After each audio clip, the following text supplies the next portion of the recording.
got Amanda in between two busy hands-on courses here at BACD. Yes. I want to start with going to your backstory. Mm-hmm. So where did it all start? Yeah. Yes. And do you remember the first time you thought, I'm going to be a dentist? Well, yeah, I wanted to be a pediatrician and I loved children, wanted to do it, but this is at a day where, you know, you were on call, you'd pick up phone calls all the time about your sick child, and my uncle's a pediatrician. And so I said, no, I don't want to do that, but what kind of doctor can I be? And I love, it sounds cliche, but I loved the arts, I loved photography and sculpting. And do you remember how old you were? Probably about 17, because I was taking photography in high school. Yeah, and that's when I first learned. Were you born in Charleston as well? No, I lived in Charleston now for 15 years. I was born in Virginia. Okay. Yeah, okay. yeah.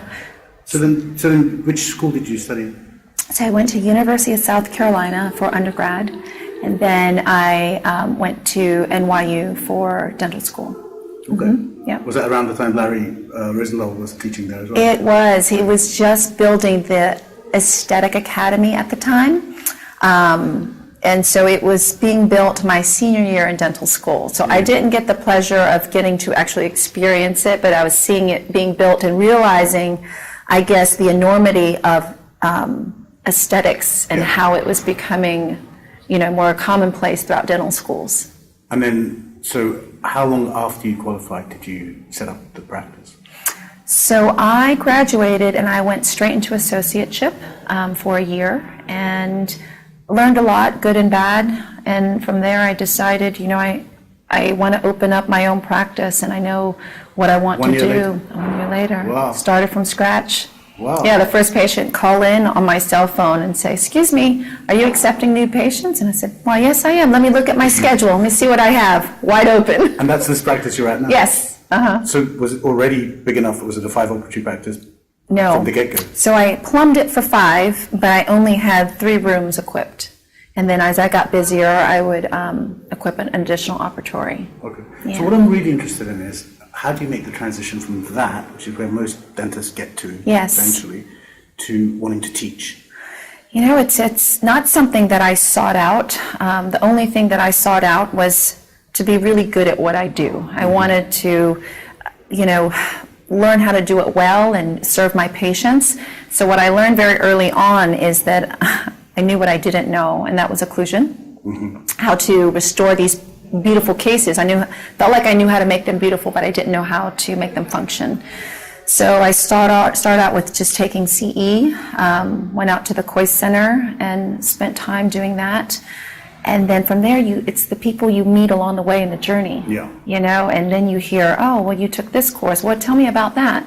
And you start to take that course. So how much did you do the whole course pathway from beginning to end? I did. How long did that take? It took about 3.5 years. Yeah. I didn't rush through it because for me, it was as a paradigm shift of some things that I learned in dental school. And so a little time out of your practice and cost and all that. Yes, absolutely. So would you recommend, if you've got a young dentist listening now, at what point, if he wanted to go down the COIS pathway, would you recommend they do that early, or would you recommend they spend some time in general practice first? I would say and then do that? Do it early on. You can avoid the mistakes that I made and having to go back and fix. So I wouldn't rush through it though, but I would start right away.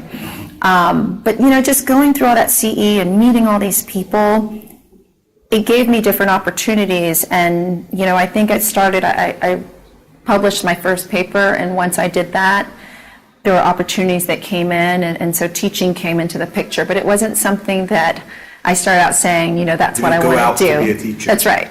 That's right. So when was the first time you actually taught? Was that at COIS? You were one of the mentors? I've presented at COIS a couple times, but I wouldn't call it teaching. You know, just presented a case to show, start to finish, how I planned it, how I executed, and the final result. And any difficulties I had along the way. So they're short 20-minute, 30-minute presentations, but teaching was, I think my first one, actually I know where my first one was, it was terrible. It was in Pennsylvania. It was a full day hands-on. And composite? No, not hands-on composite. It was photography. Okay. Oh my goodness. Yeah, that was really hard because what I learned that I need a lot of help. I need people to help me if I'm doing a hands-on photography because people say they have basic photo skills, but it's all very different, and they have different cameras. We were talking about this earlier about your first few lectures being a bit clunky, and I've seen that with lecturers as well. At what point do you think you found your voice? Do you think it took a few years, or do you think you were a natural at that, or do you think you have to be a natural to teach? I mean, I think some people... Is it something that you can learn? I think you can learn it. I think there are people that are definitely natural speaking in front of people. They have that gift. I'm definitely not that person. I do have to kind of storyboard what I'm wanting to say and plan it, but I do think, like you said, find your voice. It's practice, right? The more you do it, the more comfortable you get, and when the more comfortable you get, it comes off more naturally. And so what's the split now between clinical practice and teaching for you? Just describe your month. Yes, yeah. So I would say, as far as lecturing, I'm not traveling too much for that because I have 4 young children at this point. So my practice is still the bulk of my time and what I do the most. And then I'm involved with a lot of different academies and the center, Koi Center as well. So those are my priorities. And then the lecturing bit, it's where it can fill in between all those and work out. I try to lecture where I'm not more than a night or 2 away from my family, if I can. Or you bring them with you. Or I bring them with it, like here, like a nice vacation for a week. Exactly. You've been to London before then? I have been, but they haven't. They haven't? Yes, so I took them here. Oh, well, that's nice. Yeah. And who would you say, apart from, obviously, Kois would be one of your mentors? Yes. Right? Mm-hmm. Apart from Kois? Well, he's my overall for just pushing me to be a better dentist and what I've learned and all the fundamentals. But as far as composites, because I lecture on composites, and I always think it's a funny thing that I'm teaching composites when I have learned from such greats like Corky Wilhite, Newton Fall, Bob Margis. I mean, those guys, I've learned a tremendous amount from them. So did you take classes at the Chicago Center? I took Buddy's course in Chicago. Okay. Yes, but I've taken Corky and Newton's and stuff at different venues, at the ACD. I think Bob came out to the Koi Center years ago. So I came up with my technique that's really a culmination of all the things I learned from all those people, and you come up with what works best in your hands, and it's kind of what I teach as it relates to my practice. One thing I'm really interested in is how do you ensure that you've got a particular teaching style, right? Yes. So we've asked you to come all the way across the pond because of that. Right? Yes. How do you ensure that what you're teaching isn't just regurgitating stuff that you've seen before? Yes. And is it something you think about, or you just let that come naturally? Well, it is because am I the pioneer that came up with this technique or a style? No, because I've learned from other people, but. So would you say there is something that you did pioneer along the way? Or I think, yes, there's different pearls and tidbits that that you do on your own, right, that you pick up. But I think it's depending on where you live, the type of practice, you're going to change how long you spend doing a composite restoration, right? So for me, being a solo practitioner, having 5 operatories and having full double hygiene, there are times when I can't spend more than an hour doing composite. So then how do I take what I learned from all these people and deliver something in under an hour? So describe that to me. How do you work the 5 operatories? There's 2 hygienists.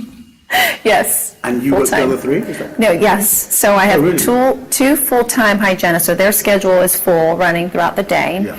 I have, if it's a large case day, I'll have that one patient. In a large case, I mean, where they're rehabilitation, whatever it may be. But if not, if it's general stuff, I'm staggered between the 3 rooms. So with lots of assistants. Yes. Two assistants, but really 1 full-time, and the other assistant is one of my girls up front. She can step out back. And both my hygienists are cross-trained, so they can step in here and there just to break down, set up, do whatever I need. This isn't a common way of working, is it? In the States, probably, yes. Oh, yeah, really? Yeah. So, I mean, I know people, but I certainly know people that work less, between, less so rooms. On a regular day when you're not seeing, the big cases, how many patients do you see? How many hours do you work, first of all? I work 8. 8 hours? 8 hours. If I don't if you're not counting the hygiene patients, so each hygienist sees about 8 patients. Which you have to sign off on. Right? So if there's 2 hygienists, that's 16 patients I have to check and say hello to, right? And then with my schedule, if I'm a staggered day, I might see maybe another 8 to 12, depending on how busy. So it's a pretty full day, and you're moving and grooving for sure. Yeah. Yeah. We've got a health service over here, so you can see how many patients they see. Oh, I can't even imagine. I can't imagine. So, do you work in the insurance system in America at all? I don't. All right. So my practice is fee for schedule. So what we do is they'll pay us, but we'll file their insurance, and the insurance check will come directly to them. Okay. Yeah, so it takes a lot of the time that they would spend on administrative stuff. Yes. Yeah. Yeah. So, have you ever worked anywhere outside of Charleston? No, just Charleston. Is that how it works? You're only certified in that region? Not that small, more like southeast, say. Yeah, so I would That's be able. the board. Yeah. Okay. Yes. So we have different boards depending on what area, and it certifies you in a couple of states usually. So, how come you've gone down this sort of minimal invasive route, if you like? Yes. Whilst you were at the COIS, it doesn't seem there's a disconnect there. Yeah. Because most people would be more into indirect. Yes. And Well, you've managed to branch in both directions. yeah, well, you learn, I think it's like the more you learn, the more you know you don't know. Yeah. And with these indirect restorations, as we're moving that way, and I learn at the center, you're talking about bonding and long-term, what's the lifespan of these restorations. We know that bonding to enamel is the best thing you can do. Indirect, direct, whatever it may be. So if we're doing that with indirect, how can we preserve enamel? If we're cutting these teeth. So, I've really sought out speaking with lab technicians who do these minimal prep veneers and asking them, show me, teach me how to do this, because it's more difficult than prepping teeth. Definitely. Contrary to what people think. Cutting Which teeth brings is me not to the hard. point of how you charge for it. For indirect or direct? Direct. Are you charging way more for direct than most dentists would imagine you would charge? For sure. So that question of a composite done this way is not like a composite class 3. Right. So do you differentiate? Do you call it something different? I do, and my fee does vary. So my class 1, class 2, class 3 fillings. Yeah. I would just have whatever the insurance code is for that, and it's my set fee. Anything more than that, I would call it some kind of composite resin. My fee will vary from a couple $100, up to $1,000, depending on how complex, how long it takes, what the demand is. So we're calling that a mini smile makeover. Yes. Right? And I like that. The basic idea is that a diastema closure is much more than 2 fillings. That's right. Right? But the culture here hasn't really gotten onto this yet. And so in the classes, that's one thing that we find common question. Yes. Is how can you charge more for these 2 fillings? That's right. And so your advice on that would be to differentiate them from fillings. Yes, I differentiate them, and I tell the patients, I said, these class 1, class 2, class 4s, those are very common, easy, basic things I can do with my eyes closed, but with what I'm doing for you, I'm going to need to photograph, I'm going to need to draw on your teeth, we're going to, try in different shades, and so, depending on how long it takes me. So how long do you take on a 6? Do you do 6? On a 6, yeah, sure. Probably the fastest would be a few hours, but I've spent way more than that. And sometimes they come back for repolishing. Absolutely, yeah. But I think it's our own hesitation. For so long I was nervous about, gosh, I can't charge that much for composite resin, but I'm really spending that amount of time. Sure, yeah. And when I tell the patients, I'm not cutting your tooth, I'm just adding to it, and they'll pay for it, and they appreciate the amount of time. They know you're there all day with them. I think it's the same reason why you did the Seay at COIS. Yes. Is that if you can confidently say I'm doing something for the long term, then you can confidently charge for that. That's right. That's right. And I guess that's what the education gives you, the confidence to be able to say those things, and then obviously to deliver those things, right? But at the same time, we're all aware that dentistry can do as much harm as good. Yeah. And I think that tension, isn't it? It's that Yes. tension that makes people stutter at that moment. And I guess that's the reason why the education is so important. Yes, You know? it really is, and it's not just what you learn, there's no end point to learning. Yeah. You keep going and you meet people along the way, and I learn from them, the colleagues. It's amazing. What would you say is the biggest mistake you've made in dentistry?